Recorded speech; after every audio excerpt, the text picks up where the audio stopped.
नमस्कार, मी डायटिशियन नेहा काटेकर. तर तुम्हाला पण असं वाटतं का की आज उपवास आहे आणि आज शुगर आपली कमी राहणार आहे? अनेकांना असं वाटतं की आज माझा उपवास आहे त्यामुळे आता माझी आज शुगर कमी येणार. तर लेट्स डिकोड इट.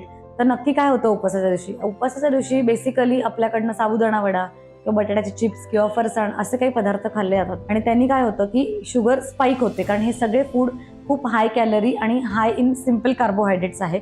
तर यांनी शुगर स्पाइक होते आपली. तर बेसिकली उपवासाच्या दिवशी ओव्हर इटिंग होतं, नंतर रॉंग टायमिंग्सवरती आपलं खाणं होतं, wrong food choices, low protein. ह्याच्यामुळे असं आमचं ऑब्झर्वेशन आहे की उपवासाच्या दिवशी पेशंटची शुगर ही डबल झालेली असते नॉर्मल त्यांच्या दिवसांपेक्षा. तर बेसिकली काय हेल्दी चॉईसेस तुम्ही उपवासाच्या दिवशी करू शकतात? तुम्ही दही खाऊ शकतात, तुम्ही पनीर खाऊ शकतात, ताक आहे, नारळ पाणी आहे, फ्रूट्स आहे, ड्रायफ्रूट्स आहे, असे हेल्दी ऑप्शन्स तुम्ही सिलेक्ट करू शकतात. तर उपवासाच्या दिवशी तुमचे शुगर लेवल्स कशा असतात हे आम्हाला कमेंट सेक्शनमध्ये लिहून पाठवा.